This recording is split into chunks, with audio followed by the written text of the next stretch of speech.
Ang tanong, ang pagiging bangag ba may kinalaman niya sa pagiging presidente? Abay, siyempre, dahil kung ikaw ay nasa posisyon ng presidente, pinakamataas na posisyon sa ating bayan, yung pinakamataas sa sangay ng gobyerno na nagpapatupad ng batas, unang-una, yung paggamit ng droga, yan po ay illegal, yan po ay labag sa batas. So paano mo mapapatupad ang batas kung yan ay ikaw mismo ay lalabag? Pangalawa, yun nga po, yung kinakailangan nasa tamang pag-iisip, meron kang tamang judgment. So sa amin, hindi para magalit kay Presidente yung aming intention dyan. Kung hindi, kinakailangan sagutin ni Presidente. Ikaw ba ay lumalabag sa batas? Ikaw ba ay nasa tamang pag-iisip? Now, siyempre, yung dalawa pang... Tata, Herrero ke, ang tanga mo, bakla ka pa, chupador ka pa. Animal ka. Ha? Inaakusahan nyo yung Pangulo na gumagamit ng pulburon. Okay? Ngayon, kayo yung maglabas ng ebidensya. Hindi naman kailangan na kayo yung nag-akusa tapos hahamunin mo yung Pangulo. Sige nga, kung hindi ka adik. O sige nga, magpa-drug test ka. Lawyer ka, alam mo yan? 'Di ba? Ang bobo mo naman, ang alam mo lang siguro. Alam mo sa kakatsupa mo yan, Harry Roque, pukin ang ina mo ka. Ha? Oo. Sa kakatsupa mo yan, animal ka. Tarantado ka. 'Di ba? Kayo yung nag-akusa sa Pangulo eh. Maglabas kayo ng ebidensya, 'di ba? Yung pulburon video ninyo, hindi yan umubra dahil fake kayo. Fake yung tinatawag ninyong pulburon video. Oh, 'di ba? Tapos gusto niyo yung Pangulo, yung maglabas ng ebidensya, magpatunay kung talaga bang gumagamit o hindi. Huwag yung sasayangin. Okay? Huwag yung sasayangin yung oras ng Pangulo. Kasi ikaw mismo noon, kahit ikaw, Harry Roque, si Digong hinamon din ng taong bayan na magpa-drug test. Pero anong sabi mo? Taong bayan. Halal si Digong ng taong bayan. So wala kayong karapatang utusan yung presidente ng Pilipinas. Ganon din ngayon. Wala kang karapatang utusan yung presidente ng Pilipinas na magpa-drug test. Ngayon, kung talagang sa tingin mo gumagamit yung Pangulo, maghanap ng ebidensya. Patunayan mo. 'Di ba? At sino bang maniniwala sa isang tulad mo na nagtatago? 'Di ba? Nagtatago ka eh. Oh. Kung talagang totoo yung mga sinasabi mo, umuwi ka ng Pilipinas. Kayo ni Maharlika.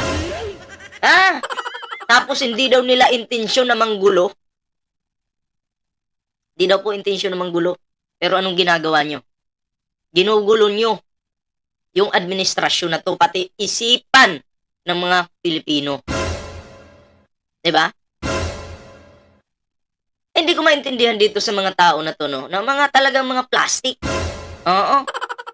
Tandaan nyo po ang pagtatago or pagtakas sa batas, sign of guilt yan. O anong ginagawa nito ngayon? Nagtatago sa ibang planeta. Tuloy natin. Klase ng sedition, yung pagpigil sa trabaho ng gobyerno, wala naman kaming ganung ginawa, no? Dahil ang gusto nga namin Pagpigil sa trabaho ng gobyerno, pero may sinabi ka, Harry Roque. Kaya mong sirain yung gobyernong ito? Wala namang nagsabi na ikaw mismo, kayo, pinipigilan yung ginagawa ng gobyerno. Walang ganun. Na nagsasabi, walang sinabi yung Malacanang, walang sinabi yung presidente ng Pilipinas na pinipigilan nyo yung ginagawa nila. Pero kasi doon sa TRICOM hearing, may lumabas na ano doon, na sino ngayon nagsabi doon? Si Talakera, na ayon sa'yo, di umano, sabi mo, kaya mong sirain yung gobyernong ito? Galing sa'yo yan, Harry Roque. Lumabas sa TRICOM yan, di ba? Tapos, ngayon babaliktarin mo. Sasabihin mo, wala naman kami sinabi na pinipigilan namin yung ginagawa ng gobyerno. Wala nga. Wala nga ba? Siguro kayo wala. Pero yung mga alagad nyo meron. Ikaw wala. Pero, ang sabi mo, kaya mong sirain yung gobyernong ito. mapatupad yung trabaho ng presidente na pinapatupad ang ating batas, kasama na yung ating mga batas laban sa paggamit ng droga, no? At hindi na siya mismo ang gagamit ng droga, no? Ikaw ngayon, pag sinabihan kitang bangag ka, adik ka, gumagamit ka ng pulburon, Harry Roque. Hamunin kita ngayon, magpa-drug test ka, papayag ka ba? Natural, sasabihin mo sa akin, ikaw yung nag-akusa sa akin, maglabas ka ng ebidensya mo. Ha? Tanga-tanga din tong baklang ito eh. Now, intention din naman ba namin magkagulo? Ay, hindi po. Yes, intention yung magkagulo. Dahil gusto nyo yung amo nyo makabalik sa kapangyarihan. Yun yung totoo dyan. Huwag nga kami. Nako, Harry Roque. Halatang halata naman. Kung talagang hindi nyo intensyong magkagulo, bakit may pautog rally? Bakit may pautog rally? Sige nga.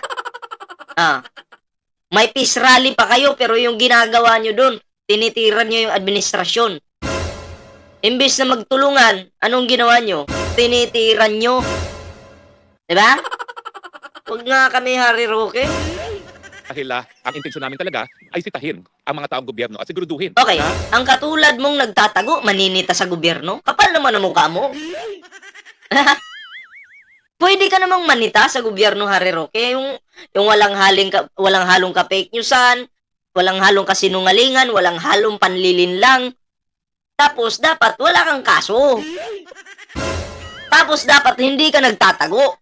Nagtatago ka, tapos ikaw yung maninita. Tadyakan kita dyan eh. Bobo.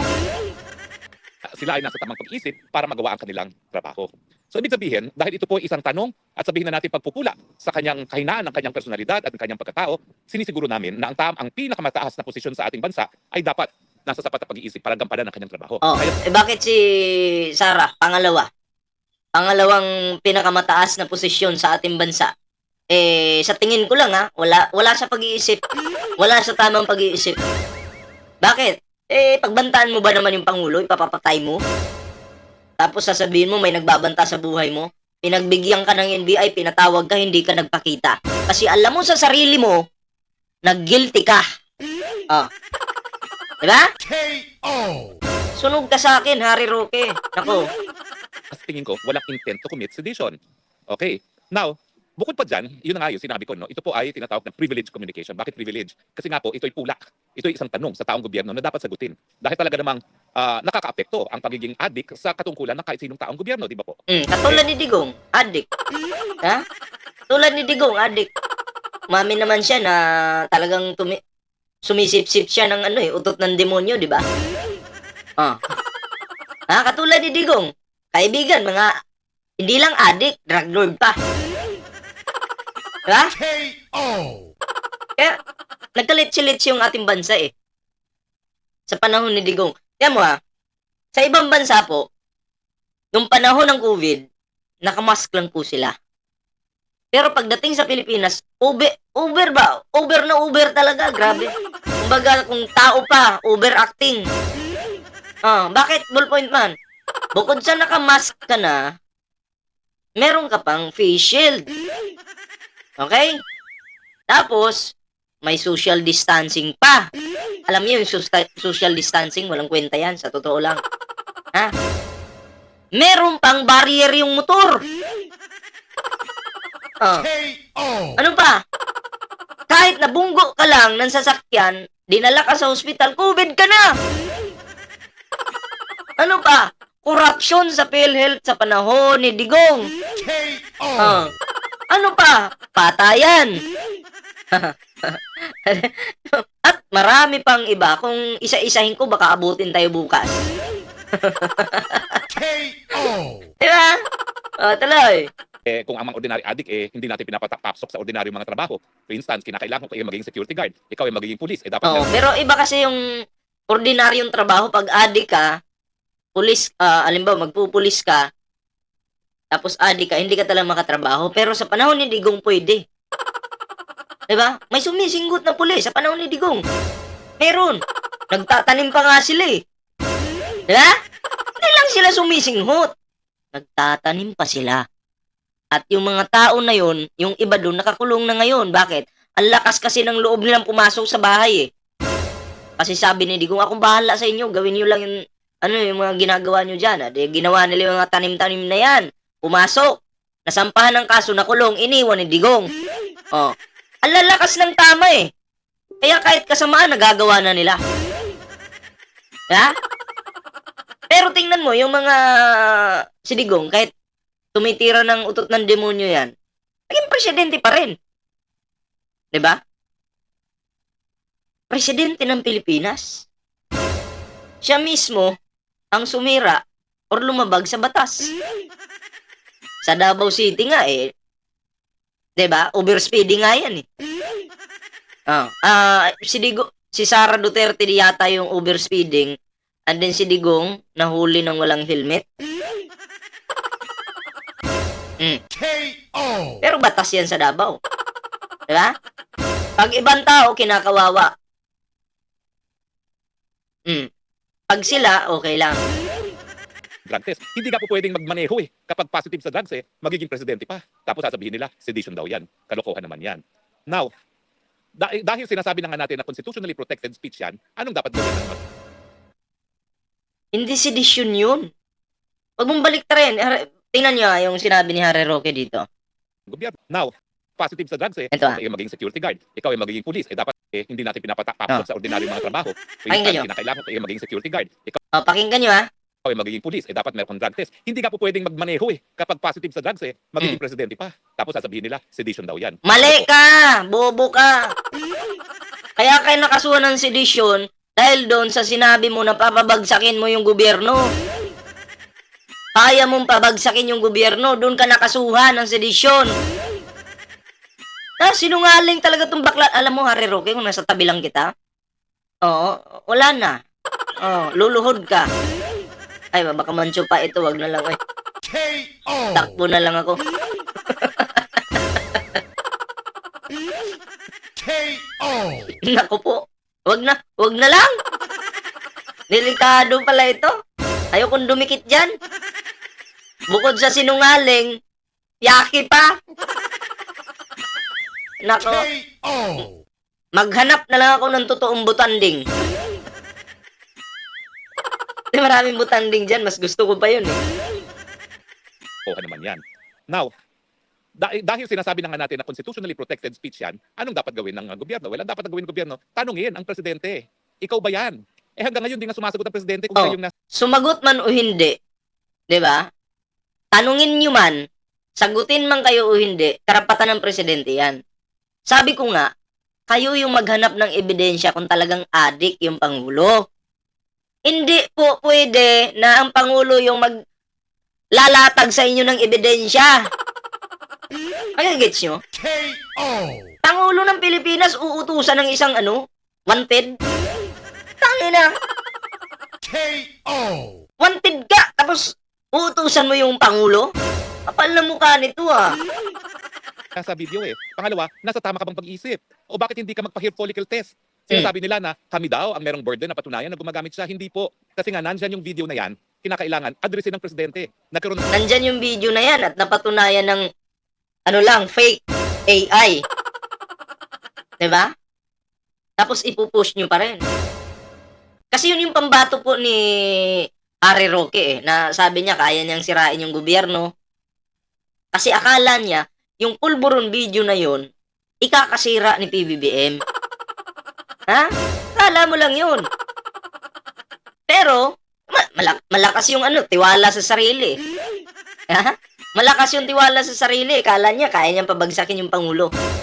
Akala niya, mapapaikot niya yung gobyerno. Ayan yung napala, nagtago. KO! Tuloy. ng reversal of burden of evidence and burden of proof. Kinakailangan siya magsabi na peke ang video na yan. Ano bang ginawa namin? Anong ginawa ko bago ko pinakita yung video na yan? Meron po kasing program sa internet mismo na makakapag-determine kung yan ay deepfake. So bago ko po ginamit yan, bagamat nakita ko na yan sa page ni Maharlika, ipinasok ko po yan sa program na yan. At matapos Kahit ako, pinasok ko rin doon sa program na yun. Ha? Sinubukan ko rin pong mag-video ng sarili ko na yung nakaupo lang. Tapos pinasok ko doon sa website na yun. And then, minsan tumatama siya, minsan hindi. So, hindi sigurado yung website na yan, Harry Roque. Hindi sigurado. Diba? Gawa ng yan Siyempre, gawa-gawa lang ng tao, mama. Kahit siguro yung mga IT, kaya naman gawin yan Diba? Sinubukan ko po, nag-video ako, sarili ko, nakaupo, na medyo malayo at malabo. And then, minsan, tama naman siya, minsan, hindi rin. So, sabi ko, paano papaniwalaan yan? Paano mapapaniwalaan yung website na yan? 'Diba? Eh, hindi naman minsan tumutugma. 50-50 kung tawagin. 'Diba? KO. Pinasok sa program, ang lumabas na conclusion ay hindi siya deepfake. In fact, pinakita ko po ito sa New York. Nag-step by step kami, in-enlarge ko yung projector at pinakita ko na ang labas doon sa computer program na yan ay it is not deep AI or it's not deep fake. So in other words, ako mismo po, even for purposes of libel, although hindi naman libel to dahil lang dapat magdemanda ng libel si Marcos Jr. mismo. Kaya lang, duwag, ayaw magdemanda ng libel. Alam mo, hinahamon ko siya. Duwag ayaw magdemanda. Wala ka namang kasing bilang para pag-aksayahan ni PBBM. Wala kang bilang. 'Di ba? Useless eh. Kaya mo, isang butanding na katulad mo, pag-aaksayahan ng Pangulo, KO. kapal na mukha. Mag-file siya ng libel para magkita kami sa hukuman at nang mapilit ko siya mag-undergo ng hair follicle test. Kasi pag siya ay nagdemanda, meron din akong karapatan na kumalap ng ebidensya, no, na para sa aking depensa, at ang ebidensya ko yung katawan niya. Bobo talaga. Alam mo yung kabubuhan ni Harry Roque, sagad. Teka lang, lawyer ka, tapos yung strategy mo, sasabihin mo sa publiko, o baka kayabangan na lang niya, kayabangan na lang siguro yan ni Harry Roque, no? Para kunyari matalino siya. O, diba? KO. Dalawa lang naman yan eh. Pwedeng kayabangan o pwedeng kabubuhan. Eh, KO. sinabi mo sa, social media, ay makakapaganda si PBBM. KO. Tanga talaga. Tingnan natin kung may droga nga, may trace of droga sa kanyang katawan. So sana, Mr. President, huwag kang magtago sa saya ng mga NBI mo. Harapin mo, kami demanda mo, nang sa ganun, mapilitan ka namin magpa-hair follicle test. Dahil kahit anong panawagan namin, hindi mo naman pinakikinggan. So baka KO. Bakit nga ba kasi papakinggan? Sino ka ba? kinakailangan talaga korte ang mag-order na ikaw ay mag-hair follicle test. Pero bukod pa dito sa computer program na ginamit ko na readily available sa internet, 2 beses po dumaan yan sa authentication. Yung una po, nang nalaman nung nag-authenticate kung sino yung nasa picture, ayaw magbigay ng certificate. Eto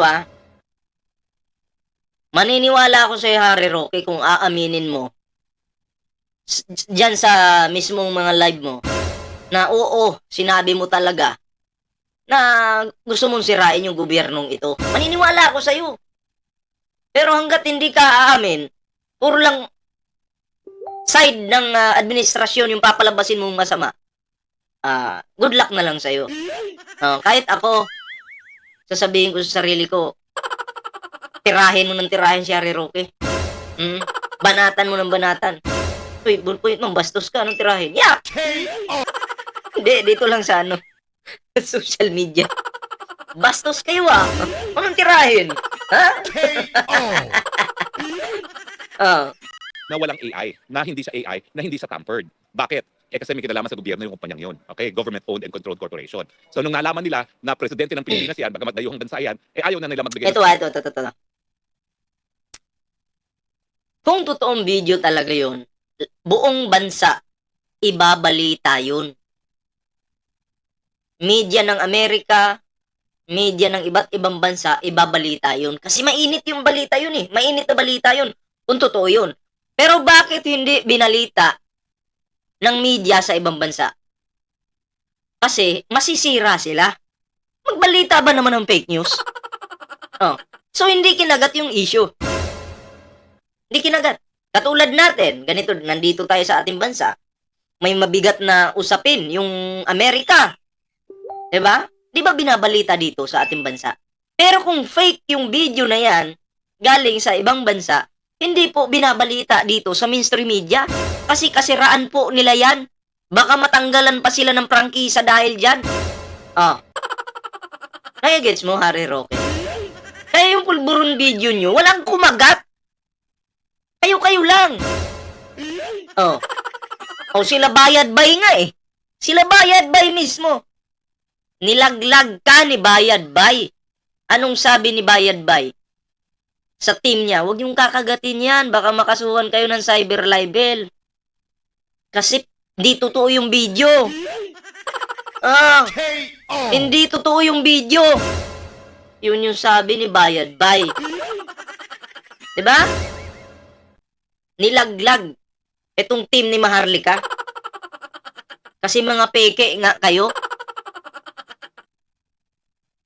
Kaya walang nag-content sa kanila.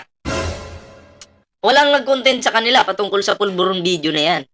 Takot sa kaso eh. Yeah?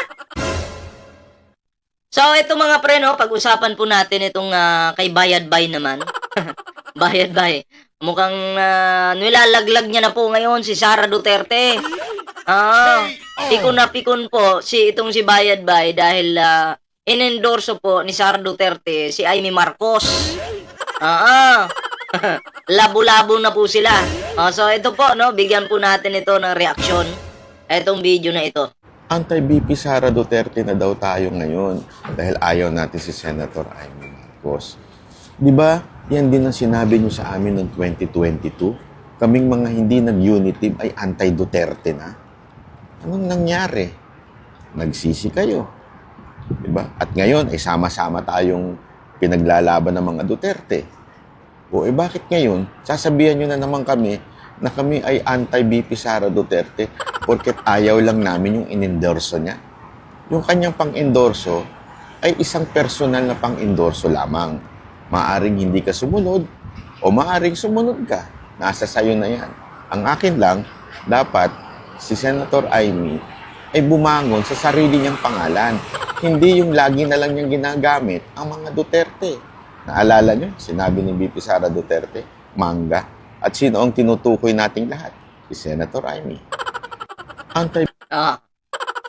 So, kita nyo yan, ayaw po ni Bayad Bay dito kay Amy Marcos. So, masama po yung loob ni Bayad Bay dahil si Amy Marcos inendorso po ni Sara Duterteng sinungaling. Sinungaling po si Sara. Masama din po yung loob niya dahil sinungaling si Sara. Bakit ko po nasabing sinungaling si Sara Duterte? Ang sabi po kasi ni Sara, hindi siya mag-i-endorso ng kahit sinong tatakbo ngayong taon na to, 2025. Sabi niya yan. Pero gulat kayo, no? Biglang inendorso si Amy. Si Piluka ng Senado. Mr. Piluka ng Senado. Sino pa ba? Si Bato. Kaya, biglang nag-endorso. So, sinungaling. Walang isang salita. Di ba? Kung si PBBM, may isang salita. Si Sara Duterte, walang isang salita. BBM may isang salita, pero si Sara walang isang salita. Ganon. Kaya si Bayad Bay, gigil, pikon na pikon. Hindi niya lang po maipakita sa inyo kung yung medyo inis niya kay Sara Duterte. Kasi yung mga supporter niya ay puro mga DDS. Siyempre, pag pinakita niya yung inis niya kay Sara, baka mamaya iwan niyo siya. Diba? So, mag-plastikin na lang kayo, mas maganda pa. Yan yung nakikita ko dito, Kala mo naman, concern na concern si Bayad Bay. Pera-pera ka lang naman. Kaya, yun lang po yung ating video ngayon, mga pre. At kitang-kita dito, no? Sila Bayad Bay, alam po nila yan na yung pulburon video ay fake po yan. Alam po ni Bayad Bay yan. Okay? Kaya nga hindi sila nag-topic niyan eh. Di nila nire-reactionan yung mga pulburon video na yan. Dahil fake yan. Hindi totoo. Yeah. So, yun lang po yung ating reaction ngayon sa ating video, mga pre. Yan.